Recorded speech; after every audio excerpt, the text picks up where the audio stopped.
अस्सलाम वालेकुम जी, दोपहर बखैर, लंदन से गुड आफ्टरनून। कैसे हैं आप? खैरियत से हैं? ठीक ठाक हैं? जहां भी रहें अल्लाह ताला आपको अपनी हिफ्ज़-ओ-मान में शाद और आबाद रखे।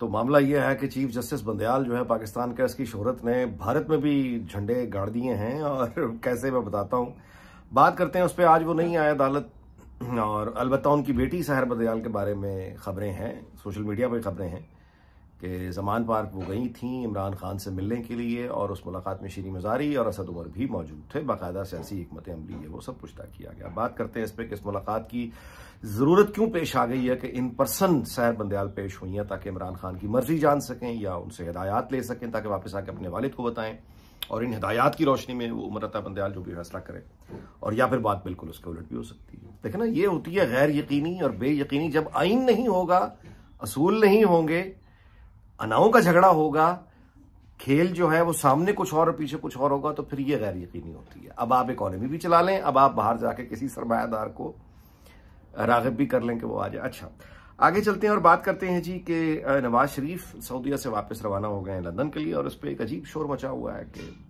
यानी बाकायदा रेगुलर मीडिया हाउसेज भी जो हैं वो अपनी खबरों में इस तासुर देकर खबर इस तरह बता रहे हैं कि पाकिस्तान नहीं आए वो तो सऊदी अरब चले गए हैं, पाकिस्तान नहीं आए वो तो सऊदी अरब चले गए हैं, पार्टी इंतजार करती रह गई। क्या जहालत है यार।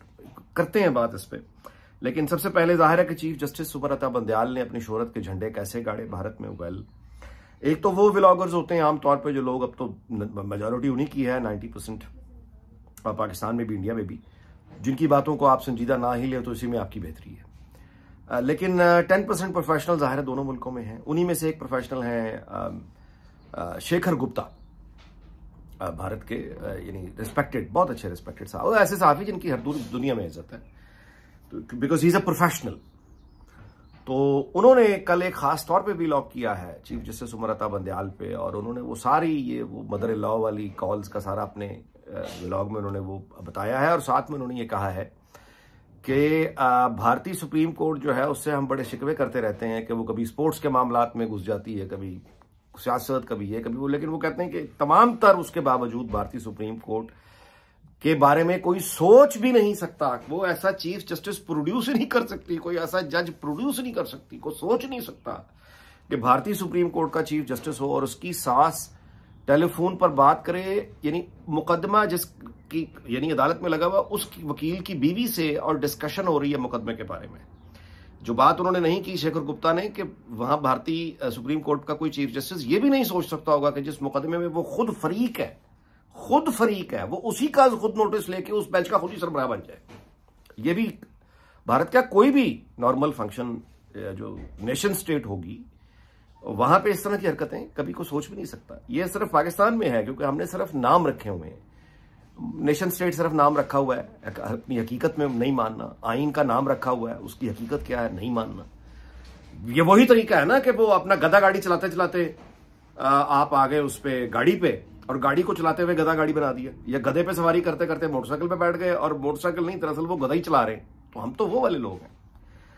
तो इस तरह से शोहरत के झंडे गाड़े हैं। अब आप अंदाजा लगा लीजिए कि बाकी दुनिया के जो जुडिशियल सिस्टम है, जहां जहां पे भी इनके काउंटर पार्ट्स बैठे हैं पूरी दुनिया में, वो पाकिस्तान की सुप्रीम कोर्ट और चीफ जस्टिस को, पहला लतीफा नहीं है ये वाला, इससे पहले कई लतीफे होते हैं, क्या हुआ है इजाफा। और अब इसकी बेटी, आप अंदाजा लगाए, सहर बंदयाल, वो खुद ज़मान पार्क पेश होकर इमरान खान के साथ, उसकी पार्टी लीडर्स के साथ बैठ के मुलाकातें कर रही है। काबिल फहम इसलिए कि व्हाट्सएप कॉल्स तो रिकॉर्ड होकर सामने आ रही हैं, तो अब फोन पर बात करने का तो खतरा मोल नहीं लिया जा सकता। तो इसलिए आमने सामने गुफ्तगू के लिए वो सहर बंदयाल, आप अंदाजा लगाइए, इस्लामाबाद से चल के लाहौर और इमरान खान के दरबार में पेश होकर, अब जाहिर अब वो फैसला या तो वो ये बताने गई है कि जी हम जहां तक साथ दे सकते थे दे दिया, अब अगला इंतजाम आप कर लें, या ये कि हम डिस्क्वालीफाई करने के लिए जा रहे हैं, अब आगे आपने संभालना है, या हम बैक ऑफ कर रहे हैं, आगे आपने संभालना है। जो भी मतलब है डिस्कशन का मौजू रहा होगा इन पार्टी लीडर्स के साथ, वो सहर बंदयाल है जो अपने वालिद का पैगाम लेकर गई है, और यहां से पैगाम लेकर वापस अपने बाप को देगी। अब टेलीफोन लाइंस पर भरोसा नहीं किया जा रहा। ओके, ये हो रहा है जस्टिस एडमिनिस्टर। अब आते हैं आगे।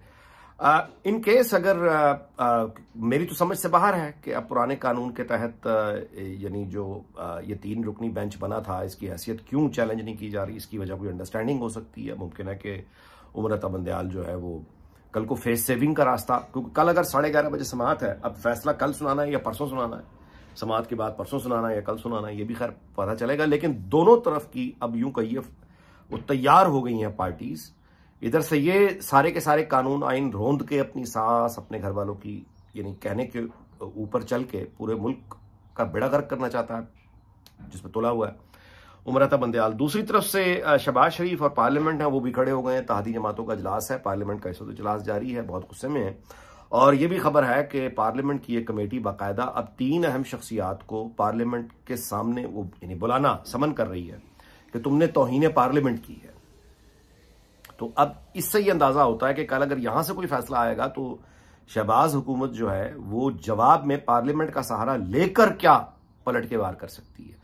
अब इन दोनों में अगर लड़ाई आएगी कि वो कहेंगे कि तुम अच्छा एक चीज ध्यान में रखिएगा कि जिस केस का हवाला साकिब निसार ने भी अपनी वो कॉल में दिया था ना, जिसको बेस बना के अगर ये डिस्क्वालीफाई करेंगे, वो यूसुफ रजा गिलानी वाला केस था जिसमें चौधरी इफ्तिखार चौधरी ने यूसुफ रजा गिलानी को नाअहल इसलिए किया था कि उसने चौधरी इफ्तिखार के कहने पर उस वक्त के सदर आसिफ अली जरदारी के खिलाफ खत लिखने से सुई सुकाम को इनकार कर दिया था। और मैं आपको ये याद दिला दूं कि यूसुफ रजा गिलानी नाअहल तो हो गया था, लेकिन ख्वाहिश इफ्तिखार चौधरी की भी पूरी नहीं हुई थी। खत नहीं गया था सुई सुकाम को, राजा परवेज अशरफ वजीर आजम आ गया था, खत फिर भी नहीं गया था। तो ऐसा नहीं है कि उसकी ख्वाहिश पूरी हो गई थी। बंदयाल अपनी यानी शर्मिंदगी खत्म करने के लिए, अपना एक नाम लिखवाने के लिए, बकरा बनाने के लिए शहबाज शरीफ को यह कोशिश तो कर सकता है कि वो उसको घर भेज दे, लेकिन यह फिर भी नहीं होगा कि इलेक्शंस हो जाएंगे। यह फिर भी नहीं होगा, यानी अगर ये नहीं है तो वो भी नहीं है। अच्छा, अब इस जिद में आके अगर ये उसको वो करता है तो अब डिपेंड करता है कि फिर एग्जीक्यूटिव यानी जो एडमिनिस्ट्रेशन है और इसमें फौज भी आती है, वो फिर किसका हुक्म मानती है। देखिए ना, इधर सुप्रीम कोर्ट ने डिस्क्वालीफाई कर दिया शहबाज शरीफ को, या कोई वार्निंग दे दी, या कोई कैबिनेट को वार्निंग दे दी, या पार्लियामेंट को वार्निंग दे दी, और उसके जवाब में कैबिनेट ने या पार्लियामेंट ने या हुकूमत ने मिलकर इनको हाउस अरेस्ट करने का या डी नोटिफाई करके डिसमिस करने का कोई ऑर्डर दे दिया। तो फिर इंतजामिया ने किसकी बात माननी है। बात फिर वहां बंदूक, असूल टूटेंगे तो क्या आएगा बंदूक, फिर बंदूक फैसला करेगी कि इन दोनों के झगड़ों में जो दोनों ही निहत्ते खड़े हैं, यानी इधर बंदयाल के पास किताब के अलावा कुछ नहीं है, इधर वजीर आजम के पास भी जाहिर है उस तरह से तो मेरी अवाम की ताकत, कानून की ताकत लिए खड़ा ना, उसके हाथ में बंदूक खुद तो नहीं होती। तो इन दोनों के दरमियान जब एक फाइनल जैसे कहना चाहिए वो आएगा कि वो उसको डिसमिस कर दे, वो उसको डिसमिस कर दे, यही होगा ना फिर। तो इनमें जो दोनों डिसमिस अगर हो, मतलब है अमल किस पे होगा, किसके हुक्म पर इंतजामिया अमल करेगी, बंदयाल के हुक्म पे अमल करेगी या शहबाज शरीफ पार्लियामेंट के हुक्म पर इंतजामिया अमल करेगी। ये है वो इम्तिहान, ये है वो नुक्ता जहां से यानी बंदूक का फिर रोल शुरू हो जाता है कि फिर अब बंदूक ने फैसला करना है कि कौन ठीक है कौन गलत है। तो उस तरफ यानी कोलिजन एक बिल्कुल इस तरह का, अगर ये डिसमिसल आया तो फिर एक बिल्कुल यूं कहिए कि ऐसे टकराव है। उसमें शहबाज शरीफ का या मुस्लिम लीग का तो खैर कुछ नहीं जाता, नुकसान एक होगा बज़ाहिर, लेकिन जाहिर है कि वो एक सियासी शहादत मिल जाएगी और उसके बाद सियासी शहादत के साथ कुछ फेस सेविंग पोलिटिकली होगी। ना तो यूसुफ रजा गिलानी इर्रेलेवेंट हुआ, ना नवाज शरीफ आज तक इर्रेलेवेंट हुआ, ये कोर्ट्स वगैरह से ना शहबाज शरीफ या PMLN कभी इर्रेलेवेंट होगी। उमर अता बंदयाल जरूर इर्रेलेवेंट हो जाएगा, जैसे इफ्तिखार चौधरी आज इर्रेलेवेंट है। यूसुफ रजा गिलानी वापस है गेम में, इफ्तिखार चौधरी इर्रेलेवेंट आदमी, कोई नहीं उसे जानता, ना उसे जानना चाहता है। यही सरकारी नौकरों का मसला होता है, लेकिन ये चूंकि अपने आप को समझते हैं सेवियर। अच्छा खैर, तो अगर तो ये डिस्क्वालीफाई करता है, वहां से डिसमिसल के ऑर्डर आ सकते हैं। अगर डिस्क्वालीफाई करता है और शहबाज शरीफ घर चला जाता है तो दूसरा वजीर आजम आ जाएगा, ठीक है। उमर अता बंदयाल फिर भी नहीं रहेगा, और ये जो जिद जिन चीजों पर लगा रखा है वो जिद भी पूरी नहीं होगी, यानी इलेक्शन। तो फिर शहबाज शरीफ के जाने के बाद क्या पार्लियामेंट इंतकाम लेगी उमर अता बंदयाल से और इन तमाम जजेस से, येट टू बी सीन। लेकिन मौलाना फजलुर रहमान और नवाज शरीफ और मरीम नवाज, मेरा ख्याल है कि ये तो सजा देने पर यकीन रखते हैं कि आइन और कानून की बालादस्ती होनी चाहिए, और हर वो आदमी जो अवामी मैंडेट की तौहीन करता है, अपने घर वालियों के कहने में आकर अपने असूल को तोड़ता है, आइन को तोड़ता है, ऐसे आदमी को सजा मिलनी चाहिए, इबरत का निशान बनना चाहिए। और आखिरी बात यार, मुझे समझ नहीं आती, देखिए एक होता है सियासी जमात में, सियासी जमात के लीडर हैं, वो यही कहेंगे कि नवाज शरीफ आएगा वापस पाकिस्तान, आएगा, बिल्कुल आएगा। कौन ये मतलब है कहेगा कि वो नहीं आएगा, आएगा। लेकिन ये कहना ये कब ऐलान हुआ है? नवाज शरीफ के किस तर्जुमान ने कहा है? पार्टी ने कब ऐलान किया है कि सऊदी अरब से नवाज शरीफ पाकिस्तान चला जाएगा? अच्छा, इस तरह की जो बातें करने वाले लोग हैं कि सऊदी अरब से नवाज शरीफ जो है अचानक पाकिस्तान चला जाए, वो यार को अकल को हाथ मारो। वो कोई गैर मारूफ आदमी है? वो कोई यानी अनीक नाजी ने जाना है कि पब्लिक से चोरी छुप के वो एयरपोर्ट पे गया, रक्षा पकड़ के घर चला गया, किसी को पता नहीं? कमाल हो गया यार। इतनी बड़ी पार्टी का लीडर है, साल के बाद वो वापस जा रहा है। उसके दौरे यानी उसकी टिकट की, जाने की, पहुंचने की एक तारीख कम से कम मुमकिन है 1 महीना पहले अनाउंस हो। पार्टी को वहां पे मतलब है कि एक तैयारी करने का, इस्तकबाल की तैयारी करने के इंतजामात में वक्त लगता है। कितने लोग लेकर आने हैं, कहां पे जलसा होगा, रूट क्या होगा, रैली निकलेगी, एयरपोर्ट पे इंतजार, यानी लाहौर जाना है, इस्लामाबाद जाना है, मतलब एयरपोर्ट पे कितने लोग आएंगे, वहां से एयरपोर्ट से, लाहौर एयरपोर्ट से रायवंड जाती उमरा, क्या उन्होंने हेलीकॉप्टर पे जाना है या उन्होंने बाय रोड जाना है जाती उमरा? क्या वो बाय रोड मॉडल टाउन जाएंगे? अभी तो ये एक चीज का इश्तिहार छपेगा मेरे भाई, पूरी कंपेन होगी, रास्तों को सजाया जाएगा, रैलियां होंगी। मतलब इतना बड़ा इंतजाम आप समझते हैं कि ये कुछ 4 घंटे में हो जाएगा या 3 दिन पहले ऐलान हो जाएगा कि कल आ रहे हैं या परसों आ रहे हैं? को अकल को हाथ मारो मेरी जान। इतना बड़ा आदमी जो है, एक लीडर है, जब वो वापस जाएगा, मीडिया को वो यहां बुलाएंगे, मीडिया उनके साथ ट्रैवल करेगा, वहां पे इंतजाम होगा। मतलब एक पूरा, एक नवाज शरीफ आ रहा है, कोई मजाक तो नहीं है, वो पब्लिक से चोरी तो नहीं जाएगा।